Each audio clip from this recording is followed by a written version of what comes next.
Welcome to the Microsoft Office 2013 Basic Overview course. In this course, we're going to take a quick look at how to open Microsoft Outlook 2013. So let's go ahead and click on the Start button. We're going to go to All Programs, click on Microsoft Office 2013, and then click Outlook 2013. As Outlook opens, it might take a little while depending on your computer speed. One of the reasons why we went with Outlook 2013 as a preview for this course is the majority of Rosewood hotels and resorts associates have Outlook 2013 on their machine. If you don't have Outlook 2013, I just want to tell you that though the screen may look different, all the features and everything that you can do in Outlook 2013 you can do in previous versions as well. It might just be a different way of getting there. With that said, the first thing I want to draw your attention to is this top part, which is called the ribbon. And the ribbon really just kind of has a bunch of tasks and common tasks that you can actually do based on what view you're in. So right now we're actually in the mail view. We could also be going to the calendar view, and as I switch to calendar view, notice how that ribbon changes the tasks. There's a lot more calendar-based tasks that you would be associated with using the calendar and all those features. Let's go ahead and look at the contacts as well, and sure enough, that ribbon changes, and there's a lot of different things you can do with contacts. Now, one of the great things about Microsoft Outlook and how it works with Link, if you have your Link open, like I do right here, it'll actually auto-feed into your Outlook the availability and presence of people that you may have either via emails or through your contacts. So that's the beauty of how the two work together. Let's go ahead and go back to the inbox, and I'm going to click on your mail. And essentially you have the same type of panes in all three different applications within Outlook. So we're in your email inbox, and here's your folders pane, and every one of these panes you could slide back and forth to modify those views. In fact, if the first time you opened it probably looked like it was very squeezed over here, you could also click on this arrow key and that'll push it out. Much like you can actually expand or collapse that preview pane. Okay, so let's just go ahead and look at a couple of basic features. As I stretch this out further, and I get all the headers that come up on top of my inbox, and I could sort from those different ways. What I want to show you though is just sticking to the basics. How would you actually create a new email? So if I go ahead and click on new, and there's many different ways you can do this. You can click on new email, or you could hit Control N, and that will open up a new email as well. So as I click on new email, it pops up into this entire window, which is great because then I could actually see everything. But there's multiple ways I can invite people. I just want to show you one way. If you've typed somebody's name in before, Outlook can remember it, so I'll type in Shay, and sure enough, Shay's name pops up. But let's say I don't want to see, I don't want to look up people that way. I'm going to go ahead and click Delete. I could also delete Shay there, but I could also click on the 2, and that's going to pop open the Select Names global address list. So as I type in Shay, if you notice, her name pops up. She's at the top of the box, and I could either add her as a 2, I could carbon copy her, or I could carbon copy her so that nobody else on the list would see that she received that email. I'm going to go ahead and click 2, click OK, and in the subject line I'm going to type in final review of the reports, and I'm going to go ahead and send that to myself because I want a receipt of that. And I'll just CC myself. And there's my name pops up. I'll click on that. Notice how I come in as green. It just shows that I'm available, and currently Shay is offline. So that's how that link kind of links to your Outlook and allows you to get a lot of information there. So I'm just going to go ahead and hit send, and that's going to go. And sure enough, it's going to come into my inbox in a moment. But there's many different things you can do up here. Let's say I just wanted to reply to an email. I'm going to go down and do a reply to this John Castro. Now I could do this up here by the ribbon with reply, reply all, or forward. And I could also do it from within the reading pane I could do a reply, forward, or anything like that. So if I want to just do a quick reply, I'll go ahead and type in still working, and I'll send an email. So that's just a couple ways, some basic things you can do using your inbox and using email. I'm going to go ahead and show you a couple other things you can do as far as a calendar view. If I click on that, notice if I hold my mouse cursor over that for a little while, it pops up a little mini calendar, and I can kind of scroll through and see what all I have going on. I'm going to go ahead and click on calendar, and again this changes up here. It changes based on the most common tasks associated with calendar. Now there's many ways I could just click onto a different date to get to that, but there's many ways I can actually create a new appointment. Tomorrow is Friday. I notice I have a couple of things there. I'm going to go ahead and double click on 1 o'clock, and that opens up a new appointment, and I might want to actually invite some people. But what am I going to talk about? Let's talk about Office 365. Location. There's many ways I could do that. I could just type in a conference line number if that's what I was going to do. I'm going to go ahead and click on invite attendees, and once I do that, I have the ability to look at Room Finder. I could type in the room if I know those room names. I could type them in, but now I'm going to type in Mary Matson, and hopefully I'll be able to invite her to a meeting. You know what, now I'm thinking about it, let's not pick on Mary. Let's go ahead and type in Shay and Scott, and I'm just going to simply click. One of the things I think is very helpful when you're trying to schedule meetings, you can go and click on the scheduling assistant, and that's going to find the best time for your meeting by checking the other people's calendars. If I click that, if you notice I have Shay and Scott. Now Scott is showing that he's out of office, and notice how he's completely blocked. He's probably out of town on vacation. Lucky guy. Shay, if I look, clearly we're looking at different times here. But if I wanted to get into Friday and see at 1 o'clock, that might be a good time for her. Knowing that Scott's not here, I might want to avoid sending that out to him, or maybe leave it as an FYI. But that's how you can do that, and I would just simply click on send, and it would go. So if I do that, I'll go back to just show you one more thing, the appointment. If I wanted to, I could just say to be determined, and we can go from there. So I'm going to go ahead and close out of this, and I'm going to look and show you another thing with calendars. If you notice up here, we're based out of Dallas, Texas, and so it's going to give you the Dallas, Texas temperature. If you have a meeting or appointment in another city, that'll populate based on where you're at.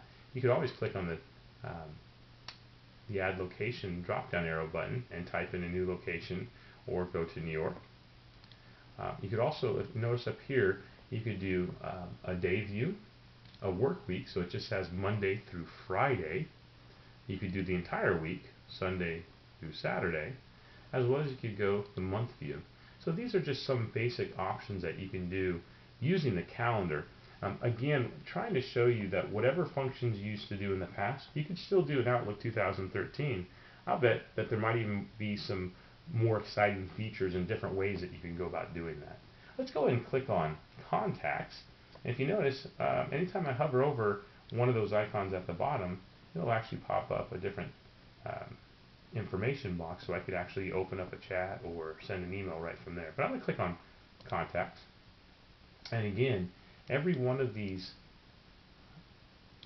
screens are you're able to slide around and move.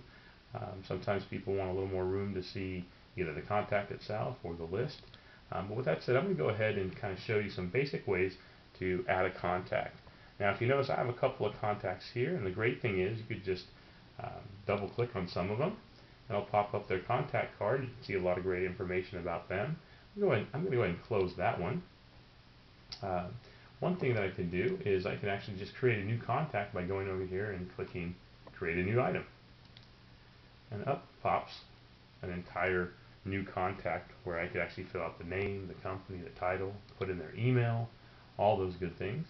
I'm going to close out of this and show you another one, another different way that we can actually do some great things.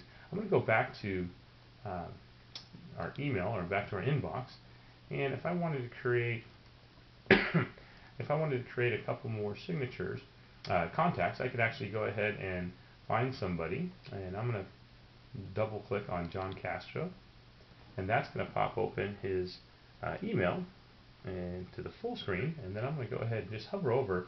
If you notice, if I hover over long enough, his information will pop up, and I can open his contact card.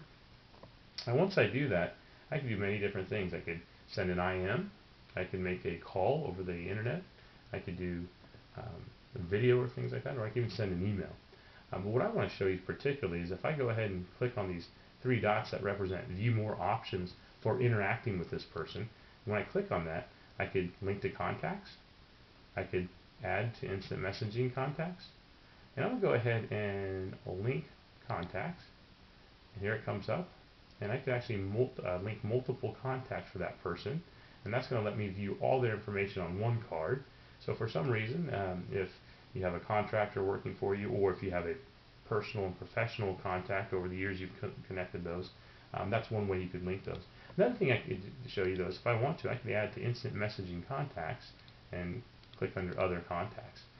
But I'm going to go ahead and close out of that and close this one as well. There's another thing you can do with contacts that helps sometimes, is you can actually just drag your email right onto that contact, and notice how it pops up in a new contact card with all the information there. Now if I wanted to add his phone number, I could just go ahead and copy, select it and right click, copy, and then paste it right into his business number. And then I can click save, and oh, there I have his card already, so I can just update it and it'll actually add that for me. So there's many different ways that you could add contacts, many different things that you can do, but in Outlook 2013 they've really done a good job of making these things a lot more available. Some of the features I like are just the presence alone. So you might be wondering, this would be a great opportunity as we're looking at Outlook 2013. How would I go about creating a signature for my Outlook? So I have one here, and so what I'm going to do is I'm just going to go ahead and copy mine, and of course mine is fully compliant with the Rosewood approved signature standard, but I'm going to show you how you can actually create yours. So I'm just going to highlight mine, right click and copy, and then I'm going to click on file, and when I click on the file the backstage button appears, and I'm going to go to options. So if I hadn't already created my signature, I would go ahead and click on options, and the Outlook options default goes to general. I want to go to mail. I'm going to click on signatures, and I'm actually going to delete this one and show you how to create a new one.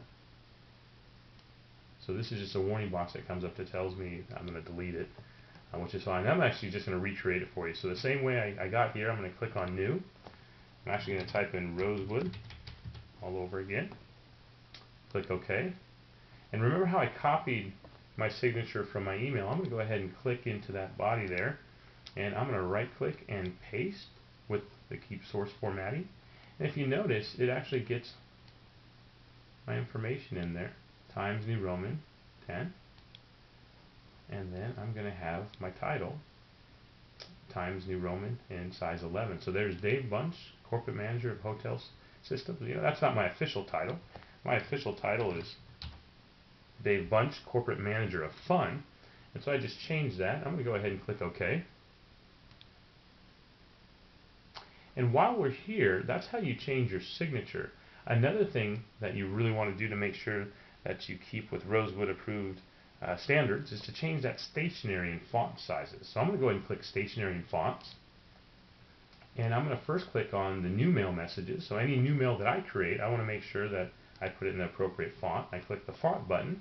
Notice how the font plus body is by default the one that's selected. I'm just going to type in Times New Roman, and that's going to allow Times New Roman to pop up.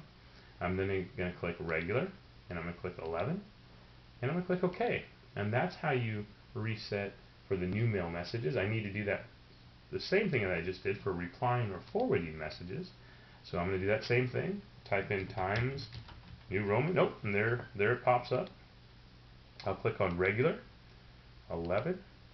Oh, and this time, see how the font color is that blue? When anytime you reply to a message, it tends to change the color. You need to go ahead and click that drop down and select automatic. So once you do that, you click OK, and you're good to go. The last thing you need to do in the signatures and stationery is to click on the font button below composing and reading plain text messages. So sure enough, same thing. I click on it, it opens up. Calibri is there. I'm going to type in Times New Roman, select it, regular, clicking 11 just again to make sure, and then click OK. Let's go ahead and test and see if those changes took place. I'm going to click on OK, and I'm going to click on OK on the Outlook Properties dialog box as well. And what this is going to do is it's going to allow me to get back to the Outlook page in the inbox. I'm going to go ahead and open a new email. And remember, before I had Hotel Systems, Corporate Manager of Hotel Systems, but I'm going to go ahead and click New Email, and sure enough, oh, it pops up, Dave Bunch, Corporate Manager of Fun. Now let's test that whole body text. If I go ahead and say hello, I can tell right away that as I started typing, Times New Roman and 11 were in place. Thus, those changes were appropriately affected. We just showed you how to change your signature to make sure that it's Rosewood approved signature standard, as well as changing the font and the reply text to maintain those standards that Rosewood has. In this course, we've reviewed several things. I'm going to close out of this email. I'm not going to save it. In a quick review, we looked at the ribbon. We learned how to send an email, create an email. We learned how to create a new event, change the calendar view so we could see different things, as well as add a contact. I hope you enjoyed this course overviewing Microsoft Office 2013.